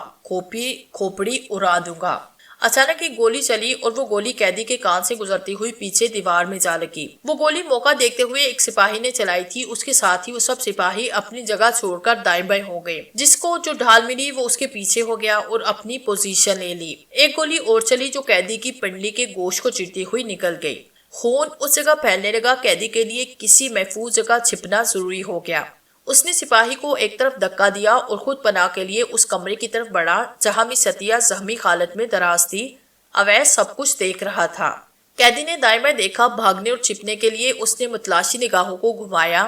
اس کی نگاہ عطیہ کے کمرے کی طرف گئی۔ اس کمرے میں جا کر پناہ لینے کا سوچتے ہی اس نے اندر جانے کے لیے دروازہ کھولنا چاہا۔ اسی اثناء میں اویس نے ہمت دکھائی اور اسے قابو کرنے کے لیے اس پر جست لگا دی۔ دونوں ایک ساتھ فرش پر جا گرے۔ قیدی کے ہاتھ سے ریوالور چھوٹا۔ قیدی نے اپنے جسم کو جھٹکا دیا اور اویس اس کے جسم سے الگ ہو کر ایک طرف جا گرا۔ اس سے پہلے کہ قیدی اپنی جگہ سے اٹھتا، پولیس بھاگتی ہوئی اس کے سر پر پہنچ گئی اور وہ سب اس پر ٹوٹ پڑے۔ قیدی ان کی گرفت میں آ چکا تھا۔ جس سپاہی نے اس قیدی کی مدد کرنا چاہی وہ بھی شور مچاتا ہوا اپنے ساتھیوں کے ساتھ شامل ہو گیا۔ پولیس اس قیدی کو اٹھا کر ڈریسنگ روم میں لے گئی جہاں شاید کسی نے اس واقعے کو اطلاع کر دی تھی۔ پولیس کی نفری اور آ گئی۔ سب ڈریسنگ روم کی طرف بڑھے۔ دائیں بائیں پولیس کے آدمی پھیل گئے تھے۔ اویس نے کچھ دیر جائزہ لیا، پھر تیزی سے وہ باہر کی طرف بھاگا۔ ہاسپٹل کے وسیع لان میں بنے ایک سیمنٹ کے بینچ پر شمک بیٹھا تھا۔ وہ دور سے ہی اس کی طرف دیکھتے ہوئے مسکرا رہا تھا۔ اویس تیز قدم اٹھاتا ہوا اس کے پاس پہنچ گیا۔ اس وقت لان میں بہت سے لوگ موجود تھے، کچھ لیٹے ہوئے تھے، کچھ کھا پی رہے تھے اور ایسے بھی تھے جو ٹولیوں کی صورت میں بیٹھے باتیں کر رہے تھے۔ سب سے پہلے اویس نے لوگوں کی طرف دیکھا اور شمک کے ساتھ بینچ پر بیٹھ گیا۔ دونوں کے درمیان فاصلہ تھا۔ اب کیا کہتے ہو؟ شمک نے پوچھا۔ پہلے مجھے یہ بتاؤ کہ تم نے یہ کہا تھا کہ مس عطیہ کو جو کار ٹکر مارے گی وہ میں چلا رہا ہوں گا، پھر اسے دوسری کار نے کیسے ٹکر ماری؟ اویس نے دائیں بائیں دیکھتے ہوئے سوال کیا۔ عطیہ کے ساتھ حادثہ ہونا تھا اور وہ ہو گیا، تم نے کار روک دی، ایک دوسری سرخ کار نے اسے ٹکر مار دی۔ شمک نے اطمینان سے جواب دیا۔ لیکن تم نے یہ نہیں بتایا تھا، اویس بولا۔ تم نے مجھے ساری بات کیوں نہ بتائی؟ اب میں نے جو بات بتائی تھی اس کے بارے میں تم کیا کہتے ہو؟ شمک نے سوال کیا۔ مجھے اس وقت اپنی اس بات کا جواب چاہیے، اویس نے کہا۔ چھوڑو ان باتوں کو، تم تو اپنی بیوی کو لے کر آنے والے تھے، تم جاؤ گے نہیں؟ شمک نے موضوع بدلنے کی کوشش کی۔ تم نے مجھے پوری بات کیوں نہ بتائی؟ مجھ سے یہ کیوں چھپایا کہ اسے دوسری کار ٹکر مارے گی؟ اویس کا لہجہ خود بخود تیز ہو گیا۔ اس کا احساس ہوتے ہی اس نے دائیں بائیں دیکھا، کسی نے اس کی طرف توجہ نہ دی۔ میں نے تمہیں کہا تھا کہ بہت سی باتیں مجھے پتہ چل جاتی ہیں، لیکن کچھ باتوں کو جاننا میرے لیے ممکن نہیں ہوتا۔ اس کا مطلب ہے کہ میں تمہاری کسی بھی بات پر پوری طرح اعتبار نہ کیا کروں، اویس نے کہا۔ ابھی جو کچھ میں نے بتایا تھا اس میں تو کوئی ابہام نہیں تھا، شمک بولا۔ اسلحہ تانے ایک آدمی آیا، وہ مس عطیہ کے کمرے کی طرف بڑھا۔ کیا یہ سب ٹھیک ثابت نہیں ہوا؟ اس بارے میں بھی تم کوئی سوال کرنا چاہتے ہو؟ تمہاری کون سی بات پوری طرح سے ٹھیک ہوتی ہے اور کون سی نہیں، میں کیسے جان سکتا ہوں؟ اویس نے الجھن بھرے لہجے میں کہا۔ مسٹر اویس، ان باتوں کا کوئی فائدہ نہیں، جاؤ اور اپنی بیوی کو اس شہر میں لے آؤ، اپنی زندگی کو خوبصورت بناؤ۔ شمک کہہ کر اٹھ کھڑا ہوا۔ تم فضول کی باتوں میں زیادہ الجھتے ہو۔ تم میری زندگی میں کیا آئے ہو، میرے لیے کوئی نہ کوئی مسئلہ کھڑا کر دیتے ہو، تم میرا پیچھا نہیں چھوڑ سکتے۔ اویس کے چہرے پر اکتاہٹ آیا تھی۔ شمک مسکرایا۔ تمہیں تو میرا شکریہ ادا کرنا چاہیے، جو حادثہ تمہاری طرف بڑھ رہا ہوتا ہے وہ میں پہلے بتا دیتا ہوں، تمہیں ہوشیار کر دیتا ہوں۔ تم میری دوستی کو آفت سمجھ رہے ہو، تم مجھے پوری بات نہیں بتاتے، مجھے اس پر اعتراض ہے، اویس نے بلا تامل کہا۔ جتنا پتا ہوتا ہے وہ میں بتا دیتا ہوں، رہی بات پیچھا چھوڑنے کی تو یاد رکھو ابھی اس کا وقت نہیں آیا، دوستی کی ہے اور تم سے دوستی نبھاؤں گا۔ شمک متانت سے بولا اور تیز تیز قدم اٹھاتا ایک طرف جانے لگا۔ اویس بھی اس کے پیچھے چل پڑا، لیکن دیکھتے ہی دیکھتے شمک کی رفتار تیز ہونے لگی اور وہ اس کی آنکھوں کے سامنے سے اوجھل ہو گیا۔ اچانک وہ اسے کہیں بھی دکھائی نہ دیا۔ اویس نے متلاشی نگاہوں کو دور تک دوڑایا، لیکن وہ کہیں بھی نہ تھا۔ مجھے تمہاری دوستی نہیں چاہیے مسٹر شمک، اویس نے کہہ کر اپنے سر کے بالوں میں اپنے ہاتھ کی انگلیاں داخل کی اور سوچتے ہوئے اسی انداز میں کھڑا ہو گیا۔ اویس نے سوچا کہ وہ شمک سے چھٹکارا پالے، اس کی باتیں اس کے لیے الجھن پیدا کر رہی تھی۔ جو وہ کہہ دیتا پتہ نہیں وہ کیسے ہو جاتا، یہ اس کی اپنی طاقت کا شاہسانہ تھا یا کچھ اور تھا؟ وہ اسے اپنے اشاروں پر نچا رہا تھا کہ واقعی سب کچھ اس کی زندگی کا ایک حصہ تھا۔ اویس کی سمجھ میں کچھ نہیں آ رہا تھا۔ اویس ہاسپٹل سے نکل کر سیدھا حافظ عبدالقدوس کی طرف چلا گیا۔ وہاں جا کر اسے پتہ چلا کہ وہ 1.5 ماہ کے لیے مختلف ممالک میں اپنے تبلیغی دورے پر چلے گئے ہیں۔ اویس کو یہ بھی بتایا گیا کہ وہ اس سے ملاقات کرنا چاہتے تھے، لیکن اپنی مصروفیات میں وہ اس قدر کھو گئے کہ انہیں وقت ہی نہ ملا۔ ایک حافظ عبدالقدوس ہی تھے جو اس کی مدد کر سکتے تھے، کیونکہ انہوں نے ہی شمک کو اس کے ساتھ دیکھا تھا۔ ان کے سوا وہ کسی اور سے بات نہیں کر سکتا تھا اور نہ ہی کسی اور سے اس کا اتنا گہرا تعلق تھا۔ عام تعطیل تھی، اویس اپنے آبائی شہر گھر والوں سے ملنے اور اینی کو اپنے ساتھ لانے کے لیے چلا گیا۔ سب گھر والے اس کی ترقی پر خوش تھے، اینی کی خوشی ناقابل بیان تھی۔ یہ بات اور بھی پرمسرت تھی کہ وہ اویس کے ساتھ چلی جائے گی، دونوں کے درمیان حائل دوری ختم ہو جائے گی۔ ضرورت کا سامان پیک کر لو، ہم نے آج شام کو ہی نکلنا ہے، اویس نے اینی سے کہا۔ آج شام کو ہی واپسی ہے؟ اینی کی آنکھوں میں حیرت تھی۔ کل جانے کا پروگرام نہیں تھا کیا؟ ہاں، آج شام کو ہی واپسی ہے کیونکہ کل آفس بھی جانا ہے، اویس بولا۔ میں تو یہ سمجھی تھی کہ تم آفس سے 1-2 دن کی چھٹی لے کر آئے ہوگے، اینی نے کہا۔ تم جانتی ہو کہ میں آفس سے چھٹی نہیں لیتا، اس لیے آج ہی واپس جانا ہے۔ تم صرف ضروری سامان، کپڑے وغیرہ لے لو، باقی سامان آہستہ آہستہ آتا رہے گا۔ ویسے بھی فلیٹ میں ہماری ضرورت کی تمام چیزیں موجود ہیں، اویس نے بتایا۔ کہ کمپنی تم سے اتنی ہی خوش ہو گئی تھی کہ اس نے فلیٹ کے ساتھ استعمال کی چیزیں بھی دے دی، اینی نے پوچھا۔ وہ فلیٹ ہمارے جی ایم صاحب کے زیر استعمال رہا تھا، ان کو وہ چیزیں ملی تھی جو ابھی جو کی تو موجود ہے، اویس نے جواب دیا۔ اس سامان کو ہم استعمال کر سکتے ہیں۔ اینی سوچنے لگی، پھر بولی، اویس ایک بات تو بتاؤ، پوچھو، کیا پوچھنا چاہتی ہو؟ کیا میرا دل وہاں لگ جائے گا؟ اینی نے سوال کیا۔ دل نہ لگنے والی کون سی بات ہے؟ وہ ایک بڑا شہر ہے، گھومنے پھرنے کے لیے بہت سے مقامات ہیں۔ اویس نے اس کی آنکھوں میں جھانکا، تم وہاں بہت خوش ہوگی۔ میرا مطلب ان چیزوں سے نہیں ہے، اینی بولی۔ تو تمہارا مطلب کن چیزوں سے ہے جس کی وجہ سے تمہیں کوئی خدشہ ہے کہ تمہارا دل اس جگہ نہیں لگے گا؟ اویس نے سوال کیا۔ یہاں سب ایک ساتھ رہتے ہیں، آنا جانا لگا رہتا ہے، ہنسی مذاق ہوتا ہے۔ وہاں فلیٹ میں تو میں اکیلی رہا کروں گی، تم آفس چلے جاؤ گے اور میں کیا کروں گی؟ اینی نے بتایا۔ تم میرا انتظار کرو گی، اویس جلدی سے بولا۔ اس انتظار کا کیا فائدہ کہ جب کہ مجھے پتا ہوگا کہ تم آؤ گے شام کو ہی؟ اینی نے منہ بنایا۔ تو پھر تم بھی میرے آفس چلی جایا کرنا، میں کام کیا کروں گا، تم مجھے دیکھتی رہنا۔ اویس مسکرایا۔ یہ کیا بات ہوئی؟ اینی نے اپنی پیشانی پر آئے بالوں کو جھٹکا دے کر پیچھے کی طرف کیا۔ میں تمہیں کام کرتے ہوئے دیکھتی رہوں اور دوسرے مجھے دیکھتے رہیں، تم فکر نہ کرو، میں تمہیں وہاں بور نہیں ہونے دوں گا، اور اگر تم نہیں جانا چاہتی تو پھر تم یہیں رک جاؤ۔ اویس نے آخری جملہ اداسی سے کہا۔ کیوں رک جاؤں؟ میں تمہارے ساتھ جاؤں گی۔ تمہارے بغیر رات اور دن گزار کر مجھے لگتا ہے جیسے میں تنہا کسی دور صحرا میں رہتی ہوں۔ اینی اچانک اویس کو گھورتے ہوئے بولی، لیکن ابھی تو تم کہہ رہی تھی کہ تمہارا وہاں دل کیسے لگے گا؟ اویس نے کہا، اسی لیے میں نے کہا تھا۔ وہ تو میں ویسے پوچھ رہی تھی، اب بندہ کوئی بات پوچھے بھی نہ۔ اینی بولی، مجھے کیا پتا کہ تم بات پوچھ رہی ہو، ٹھیک ہے تم اٹھو اور سامان پیک کرو۔ اچھا کیا کہ تم نے مجھ سے پوچھ لیا۔ اویس اپنی جگہ سے اٹھ کھڑا ہوا۔ سامان کیا کیا پیک کرنا ہے؟ اینی نے پوچھا۔ مجھے ہی پیک کر لو، اویس ایک بار پھر مسکرایا۔ تمہیں میں نے بہت پہلے پیک کر لیا ہوا ہے اپنے دل میں۔ اینی نے پیار بھری نگاہوں سے اس کی طرف دیکھا۔ پھر ایسا کرو کہ اپنے اور میرے کپڑے اور جو دوسرا ضرورت کا سامان ہے وہ سوٹ کیس میں رکھو۔ اویس مسکرایا۔ کم از کم 2 سوٹ کیس ہو جائیں گے، اینی بولی۔ 3 بھی ہو جائیں تو کیا ہوگا، میں نے کوئی اپنی سر پر لاد کر تو نہیں لے کر جانے، اویس نے جواباً کہا۔ سب سے پہلے میں تمہارے کپڑے رکھتی ہوں، اس کے بعد اپنا سامان پیک کروں گی، اینی نے کہتے ہوئے اویس کی طرف دیکھا جو اس کی طرف دیکھ رہا تھا۔ تم کیا دیکھ رہے ہو؟ تمہیں دیکھ رہا ہوں۔ اویس کی نگاہیں اس کے چہرے پر جمی ہوئی تھی۔ پہلی بار دیکھ رہے ہو؟ اینی نے پوچھا۔ نظر بھر کر دیکھ رہا ہوں، اویس کے لہجے میں پیار تھا۔ میں کہیں جا رہی ہوں کیا جو مجھے نظر بھر کر دیکھ رہے ہو؟ اینی کہہ کر شرارت سے مسکرائی۔ تو میرے ساتھ جا رہی ہو، تمہارے بغیر گزرے پل کس قدر تنہا تھے، اب ہم ایک ساتھ رہیں گے پاس پاس۔ اویس کی آنکھوں میں اینی کے لیے پیار تھا۔ رومانٹک ہونے کی ضرورت نہیں، مجھے بہت سے کام کرنے ہیں، اینی نے کہہ کر مسکرائی اور سٹور روم کی طرف چلی گئی۔ شام سے پہلے اویس اور اینی اپنی فلیٹ کے دروازے پر کھڑے تھے۔ ان کے پیروں میں 2 بڑے سوٹ کیس پڑے ہوئے تھے۔ اویس نے فلیٹ کی چابی نکال کر اینی کی طرف بڑھاتے ہوئے کہا، فلیٹ کا دروازہ تم کھولو، تم سے نہیں کھلتا کیا؟ اینی نے شرارت آمیز مسکراہٹ کے ساتھ اویس کی طرف دیکھا۔ تمہارے مبارک ہاتھوں سے کھلے گا تو برکت رہے گی، اویس بولا۔ آخر تم اس فلیٹ کی مالکن ہو، اس سلطنت کی ملکہ ہو، بادشاہ تو آپ ہو نا، اینی جھٹ سے بولی۔ لیکن حکمرانی کا جھنڈا ہم نے آپ کے ہاتھ میں دے رکھا ہے، ہم آپ کے سامنے حقیر خادم ہیں، ڈرامے باز ہو گئے ہو، اینی مسکرائی۔ ڈرامے بازی کا صحرا بھی آپ کے ہی سر باندھتے ہیں، اویس بلا تعمل بولا، اور اینی نے آنکھیں نکال کے اسے گھورا تو اویس نے جلدی سے دروازہ کھولنے کا اشارہ کیا۔ اللہ کا نام لے کر اینی نے فلیٹ کے دروازے کا لاک کھولا، اور جو ہی وہ دروازہ کھول کر اندر گئی وہ حیرت سے فلیٹ کو دیکھنے لگی۔